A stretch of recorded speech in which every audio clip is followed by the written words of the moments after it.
ना बहू, कहाँ जा रही है? जिम माँ जी। बहू, अब से तुझे जिम जाने की कोई जरूरत नहीं है। तू भूल गई, तू प्रेग्नेंट है। प्रेगनेंसी में भला क्या कोई जिम जाता है? आप तो जानती है ना कि मुझे जिम जाना कितना पसंद है और मैं एक दिन भी अपना वर्कआउट नहीं छोड़ती। लेकिन अब से तू जिम नहीं जाएगी। मैंने कह दिया सो कह दिया। अपनी सास की बात सुन रुबीना मुंह बनाते हुए अपने कमरे में चली जाती है। यार क्या मुसीबत है, पहले तो मेरी मम्मी ने जबरदस्ती मेरी शादी करवा दी, उसके बाद मैं प्रेग्नेंट हो गई और जब से प्रेग्नेंट हुई हूँ तब से कुछ अपनी मर्जी की चीज नहीं कर सकती हूँ, ना कुछ खा सकती हूँ और ना ही कहीं जा सकती हूँ। और अब तो माँ जी ने मेरा वर्कआउट पर भी पाबंदी लगा दी है। मैंने तुझे रुबीना बहू के लिए फ्रूट्स और जूस ले जाने को कहा था और तू है कि यहाँ आराम कर रही है। माँ जी, कल रात से पैरों में बहुत दर्द हो रहा है और अब तो सूजन भी आ गई है, इसलिए मैं आराम कर रही थी।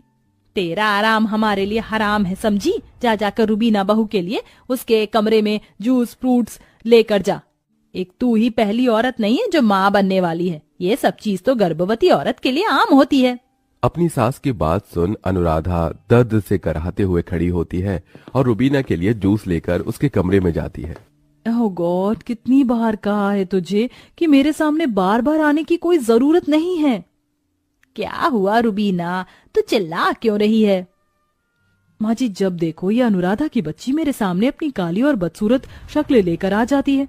मैंने सुना है प्रेगनेंसी में हम जिनकी शक्ल बार बार देखते हैं, हमारा बच्चा उसी की शक्ल जैसा पैदा होता है।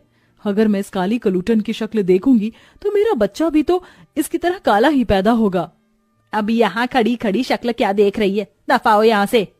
कहने को अनुराधा और रुबीना दोनों ही माधवी की बहू थी, लेकिन अनुराधा का काला रंग होने की वजह से माधवी अनुराधा को बिल्कुल भी पसंद नहीं करती थी।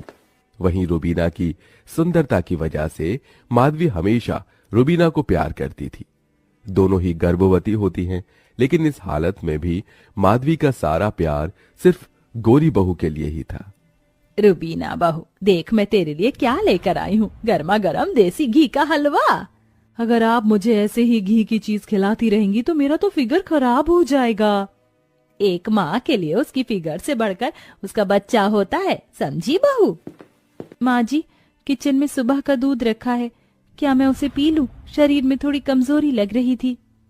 दूध मैंने रुबीना बहू के लिए रखा है, उसको हाथ लगाने की भी कोशिश मत करियो। दूध तो बहुत सारा है, अगर एक गिलास में पी लूंगी तो क्या हो जाएगा? कोई जरूरत नहीं है दूध पीने की, वैसे भी तेरा बच्चा तो तेरे काले रंग की तरह काला ही पैदा होगा। माधवी दिन भर रुबीना के लिए कुछ न कुछ खाने की चीजें बनाती थी। वहीं अनुराधा को एक गिलास पानी तक नहीं देती थी। वहीं अपनी गोरी बहू के गर्भवती होने की खुशी में माधवी मंदिरों में कीर्तन पूजा ऐसे ही समय गुजरता रहता और गरीबों के लिए भंडारा करवाती है। समय गुजरता है और दोनों बहुओं की डिलीवरी होती है, जहां दोनों बहू बेटों को जन्म देती हैं। रुबीना का बच्चा उसके रंग की तरह गोरा ही पैदा होता है, वहीं अनुराधा का बच्चा उसके रंग की तरह काला ही पैदा होता है। चुप हो जा, कब से पह पह करे जा रहा है। तेरे रोने की आवाज सुन सुनकर मेरे कानों से खून निकल जाएगा। बहू, लगता है इसे भूख लग रही है, जल्दी से इसे दूध पिला दे। माँ जी, आपका दिमाग तो नहीं खराब हो गया? आपके बार बार जबरदस्ती करने से पहले तो मैंने बच्चा पैदा कर दिया और अब आप चाहती हैं कि मैं इसका ख्याल रखूं, इसे दूध पिलाऊं। मेरी जिंदगी में क्या अब यही काम रह गया है? आपको ही शौक था ना पोते का, तो अब आप खुद इसे संभालिए।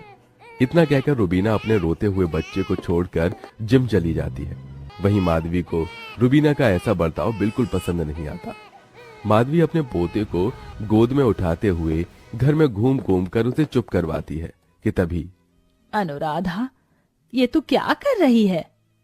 माँ जी, अभी मुन्ना छोटा है, मैं उसे ऐसे अकेले नहीं छोड़ सकती, इसलिए उसे अपने सीने से लगाकर ही मैं घर के सारे काम करती हूँ। लेकिन ये क्या, रुबीना का बच्चा ऐसे रो क्यों रहा है? रुबीना तो अभी जिम के लिए चली गई है, लगता है इसे भूख लग रही होगी। माँ जी, अगर आप कहें तो मैं इसे दूध पिला दूं। अनुराधा रुबीना के बच्चे को दूध पिलाती है और उसे सुला देती है। अनुराधा एक मिनट के लिए भी अपने बच्चे को रोता हुआ नहीं देख सकती थी। दिन भर अनुराधा अपने बच्चे का ख्याल रखती और उसे दूध पिलाती और उसकी मालिश करती, लेकिन वहीं रुबीना, डॉक्टर ने कहा था कि बच्चे की समय समय पर मालिश करना है, लेकिन तू है कि अपने बच्चे को देखती भी नहीं है। पूरा दिन तो तू शॉपिंग घूमने फिरने में लगी रहती है, ऐसे में बच्चे का विकास कैसे होगा? माँ जी, सड़क पर भी तो बच्चे पैदा होते हैं और उनके माँ बाप के पास कौन सी फैसिलिटीज होती हैं, फिर भी उनके बच्चों का विकास होता है ना। रुबीना की ऐसी हरकतों से माधवी बहुत ज्यादा परेशान होने लगी थी। लेकिन वहीं अनुराधा अपने बच्चे के साथ साथ रुबीना के बच्चे को भी अपने बच्चे की तरह ही ध्यान रखती थी। उसे दूध पिलाना, नहलाना, मालिश करना। अब और ऐसे ही 6 साल बीत जाते हैं। मम्मी मम्मी सुनो ना, स्कूल जाने का टाइम हो गया, मेरा लंच बना दो वरना मैं आज भी स्कूल के लिए लेट हो जाऊंगा। ये कहते हुए अमन रुबीना का हाथ हिलाने लगता है, जिसके चलते लिपस्टिक लगा रही रुबीना की लिपस्टिक बिगड़ जाती है और वो गुस्से में आकर अपने बेटे अमन को एक जोरदार थप्पड़ मार देती है। बचपन में दूध के लिए रो रो कर मेरा सर दर्द करता था और अब खाने के लिए तुझे पैसे दे रखे हैं ना, तो स्कूल में कैंटीन से लेकर खाना खा लियो, समझा? ये मुझे बार बार परेशान करने की कोई जरूरत नहीं है। मैं कोई टिपिकल मॉम नहीं हूँ जो तुझे रोज रोज स्कूल के लिए तैयार करूँ और तेरे लिए लंच बनाऊं। जब भाग यहाँ से। रुबीना अपने बेटे अमन को डांट कर नीचे भगा देती है। मेरे अमन बेटा क्यों रो रहा है? चाची चाची, मम्मी बिल्कुल भी अच्छी नहीं है, उन्होंने मुझे लंच देने से मना कर दिया और मारा भी। मम्मी मुझसे बिल्कुल भी प्यार नहीं करती है। ऐसा नहीं कहते अमन बेटा, मम्मी आपसे बहुत प्यार करती। और क्या हुआ अगर मम्मी ने खाना नहीं दिया तो? चाची है ना, चाची तुम्हें खाना बना कर देगी। अनुराधा अपने बेटे अतुल के साथ अमन को भी लंच बनाकर देती है। साथ ही साथ अनुराधा अमन दोनों को स्कूल छोड़ने जाया करती थी और साथ ही साथ स्कूल से लाकर उन दोनों को अपने हाथों से खाना खिलाती थी। अतुल के साथ साथ अनुराधा अमन की भी सारी चीजों का ख्याल रखती थी। कहने को अनुराधा का बेटा अतुल था, लेकिन अनुराधा के लिए अमन भी उसके दूसरे बेटे की तरह ही था। और एक दिन, मामी मामी हैप्पी मदर्स डे, देखिए मैंने आपके लिए कितना प्यारा कार्ड बनाया है। चाची मैंने भी आपके लिए कार्ड बनाया है, हैप्पी मदर्स डे।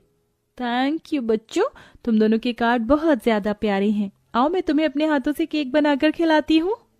अनुराधा दोनों बच्चों को गले से लगा लेती है। तभी रुबीना आती है और अनुराधा से अमन को अलग कर अमन को एक जोरदार थप्पड़ मार देती है। तेरी माँ मैं हूँ, उसके बावजूद भी तू मदर्स डे के दिन इस काली कलूटन को मदर्स डे का कार्ड दे रहा है।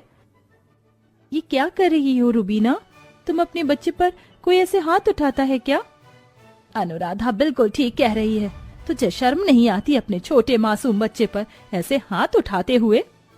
माधवी रुबीना पर चिल्ला ही रही होती है कि तभी अचानक अमन को चक्कर आ जाते हैं और वो बेहोश हो जाता है, जिसे देख सभी लोग डर जाते हैं और जल्दी से डॉक्टर को बुलाते हैं। डॉक्टर अमन का चेकअप करता है और थोड़ी देर में अमन को होश आ जाता है। इसके शरीर में काफी ज्यादा कमजोरी है, लगता है बचपन में इन्हें इनकी माँ का दूध नहीं मिला है, तभी ये इतना ज्यादा कमजोर है। देखिए, आप लोगों को इनका बहुत ध्यान रखना होगा। मिल गया तुम्हें चैन? क्या सोचकर तुमने अमन पर हाथ उठाया था? क्या गलत किया था उसने अनुराधा को मदर्स डे पर कार्ड देकर? हाँ, देखा जाए तो अनुराधा ही एक तरह से अमन की माँ है। अभिनव बिल्कुल ठीक कह रहा है।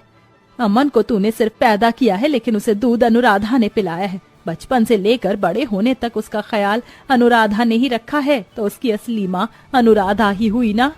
रुबीना, एक बच्चे के लिए उसकी माँ की ममता से बढ़कर और कुछ नहीं हो सकता। मैं भले ही अमन का हमेशा ख्याल रखती थी, लेकिन वो हमेशा तुम्हारी ममता के लिए तरसता रहता है।